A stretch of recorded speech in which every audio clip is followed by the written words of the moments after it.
Assalamu alaikum and welcome. Today we're going to go through purification, what it is and how you do it. Sometimes it's quite easy, sometimes it's quite tough, but we're going to cover it all here today.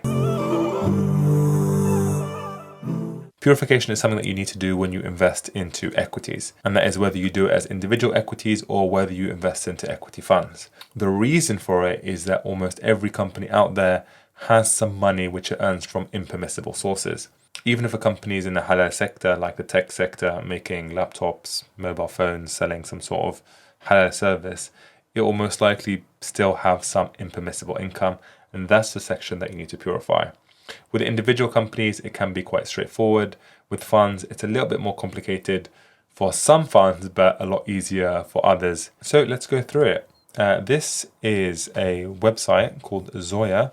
Zoya is a halal stock screening app.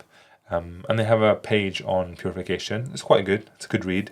But don't worry, we're not going to go through it step by step. Just want to highlight one thing on this page, and it shows you that there are a few different purification methods. One, which is a dividend purification method. Two, which is a capital gains method. And three, a more complicated method called the AOFI method, where you have to find out the exact amount of non-compliant income and then work out the amount per share. And it doesn't matter if you've made money or lost money.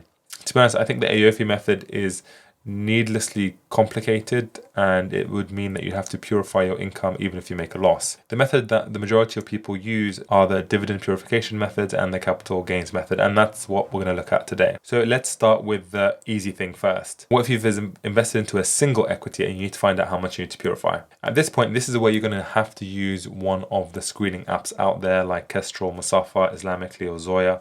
Here I've got Musafa up, and I pulled up a stock Apple.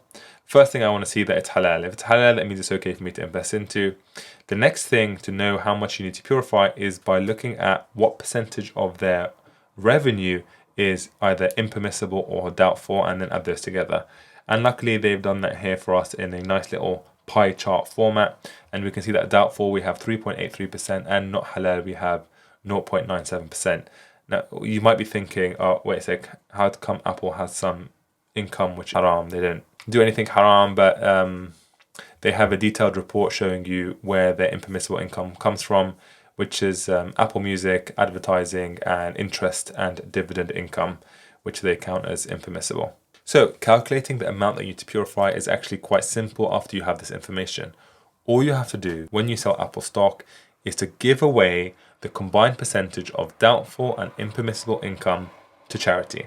So if we add 3.83% to 0.97%, you get 4.8%. So 4.8% of whatever profits you make is what you have to give to charity. So an example, if you invested £1,000 into Apple, you made £100, so it went up by 10%. You have to give away 4.8% of that £100 charity, so you give away £4.80. It doesn't matter how much you invested in yourself. You could have invested in £100,000 yourself and still made £100. You still give away just £4.80 because that is 4.8% of your profit. And it's very similar with dividends as well. So a dividend is a payment that a company sometimes pays out to shareholders. Whenever you receive a dividend from Apple, however much it is, you give away 4.8% of that dividend. Now these ratios will change over time as the doubtful and impermissible income that they make changes, but just check at the time when you receive the dividend or at the point of sale what the total haram and doubtful income is. Now for a company to be even considered halal, the combined amount of doubtful and not halal income has to be less than 5% combined. So for Apple we have 4.8%, so it's running it quite close to the limit. However, it's still considered halal. That's that, nice and easy. I mean, we can pull up another example. Let's pull up Nvidia. It's another stock that everyone loves. Nvidia, what are we seeing? Okay, halal, good. Let's pull up the Sharia compliancy report and let's see how much of their revenue is impermissible. We have 1.72% doubtful and 1.47% not halal.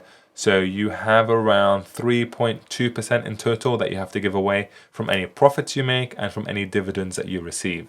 Now, I'm not sure if Nvidia even pays out dividends, but if they did pay out dividends, you just have to give away that combined 3.2% every time you receive one. Easy peasy. So a very quick example again. You receive a dividend from Nvidia of £10. You give away 32 pence. That's 3.2%. Dividend purification you do as soon as you receive the dividend, but the purification on the capital gain, on the gain that you made from buying and selling the stock, that's what you do at the point of sale. It's not something that you have to do every year. So hopefully you can see that it's nice and easy when it comes to individual stocks. Now the slightly complicated part comes in when it comes to doing it for funds, because as you can imagine, a fund holds hundreds of stocks sometimes, and in the case of one fund, it does actually hold over 1,000 stocks. So to identify the purification percentage for each one of those holdings is ridiculous. Nice thing is that funds should be publishing purification percentages for you. Sometimes funds also pay out a dividend. So if you receive a dividend for a fund, you're going to have to purify that as well. And I'm going to show you why it works in some cases and why it doesn't work in other cases. And this is where it starts to get a bit interesting. So we're going to look at the HSBC fund, the Wahed fund, the Wealth Simple fund from Canada, which is not available in the UK, a Schroders Islamic equity fund and an Invesco fund. And you'll see that one of those funds they've got it all wrong. Just to remind you that there are two types of funds. There are income/distribution funds, and there are also accumulation funds. The accumulation funds won't pay out any dividends. Let's look at this fund, the HSBC World Islamic ETF. If you go down to details, it will say accumulating. That's what they do with the dividends. They do not pay out the dividends to you. They are just reinvested directly into the fund. So now you should be thinking those dividends that HSBC receive need to be purified before they're reinvested back into the fund. And that's exactly what accumulation funds should be doing. And then if we go to the documents, we can read in detail to see what they're actually doing with those dividends as and when they receive them. Are they actually giving them out to charity, or are they not? Because they should be. And here we can see some Sharia compliant investments may yield small percentages of income inconsistent with Sharia principles that will then need to be purified. Such amounts will be calculated by the index provider. On an annual basis, following the approval of the Sharia committee of the calculation of the non-permissible income for the previous financial year, the company, HSBC, will donate any such non-permissible income to one or more charities selected by the investment manager. And they have actually selected to give the impermissible money to Children in Need, which is a registered charity in the UK. Now, every single HSBC accumulation fund has this similar kind of paragraphs in it when you read the supplement, and some of them even show how much they've given to charity that year because of dividend purification.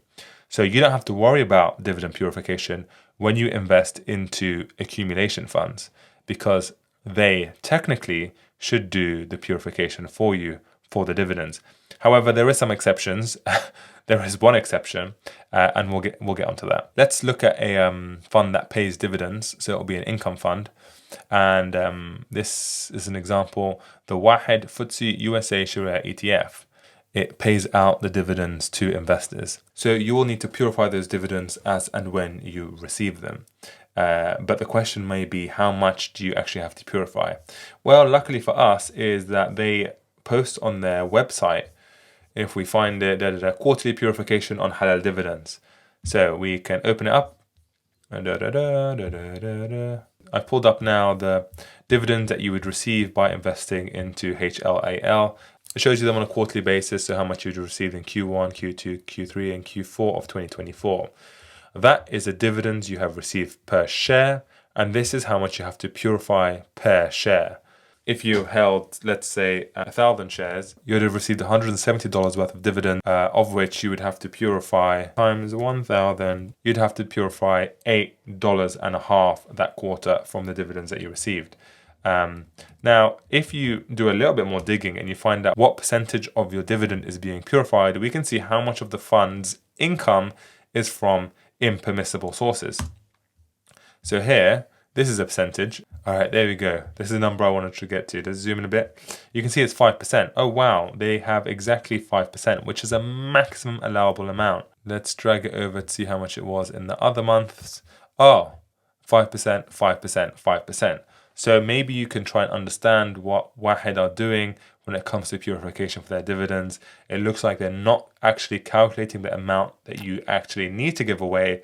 They're just saying, oh, we'll just give away 5%. The reason why saying give away 5% always works is because, if you remember, that no company can actually be halal if it has impermissible income of over 5%. So the maximum you can have is that every single company within the fund has 5% of its revenue being impermissible, therefore you give away 5%. It's not an actual calculation of how much you should be giving out, it's just a quick and easy way of doing it. Give away 5%. And that is actually the quick and easy shortcut when it comes to purification of your dividends or your capital gains. Just give away 5%. In fact, you can stop the video here, stop watching. All you have to do is give away 5% of your dividends and 5% of your capital gains. Then you don't have to think about it ever again. But there is a problem, and I will show you that problem. Wealth Simple is another fund based in Canada. I don't believe you could buy it in the UK. And just to show you on their website, they also post the purification amounts, but you can see their impure ratios are a lot less than 5%. And that's what you should be expecting, really.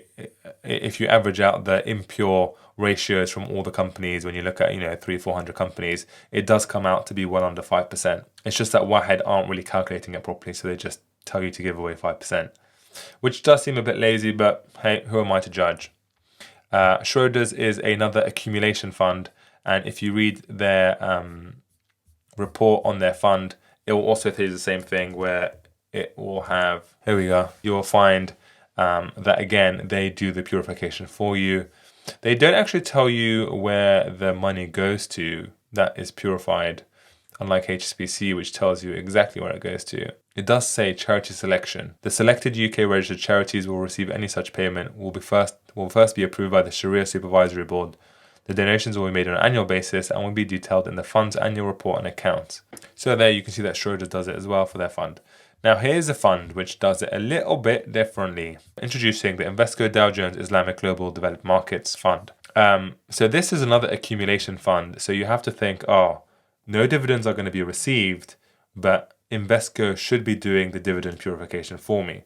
Because if they weren't doing that dividend purification, what would happen is, as soon as they receive the dividend, they would be reinvesting it back into the fund, and it would include some impermissible income in it. So if we go down to the documents, so this is a key information document for the Dow Jones Islamic Global Developed Markets Fund, and it says here very clearly, the dividend policy. This share class does not pay you income, but instead it reinvests it to grow your capital in line with its stated objectives. Wonderful. Love having an accumulation fund. However, if you look down here a bit further for income purification risks, it says in respect of the accumulation share classes of this fund, income and other profits which are accumulated are not subject to purification prior to being reinvested. For income purification purposes, investors in this fund may wish to make donations in accordance with the standards issued by the Accounting and Auditing Organization for Islamic Financial Institutions, AOFI. But this is where the problem comes in. If the fund is receiving dividends which have in them impure income and reinvesting it into the fund, you start to lose track of how much of the fund has grown because of the impermissible income. So it makes it impossible to figure out how much you actually have to give away to charity. I mean, there's not much else to say. They don't do it. And to be honest, Invesco is the only one I've found who should be doing purification on the dividends, but doesn't do it. Obviously, income or distribution funds, they pay you out the dividends that they receive, so they don't have to worry about it. That's when you do the dividend purification. But accumulation funds, they technically should be doing it. And they all do it apart from Invesco. So I don't know what is going on there, but they do say it's a risk. There's a risk. And that risk is you're making some haram money and you'll never know how much you need to purify. Might have to ask a sheikh on that one. So that was that. Purification, dividend purification, capital gain purification. There is a few more bits and pieces that you could know when it comes to purification, but that's 99% of the stuff covered. Don't forget to subscribe if you want to see more of this kind of stuff, or if you hated it and you found it boring, do not subscribe. In fact, if you are already a subscriber, then unsubscribe. Salam.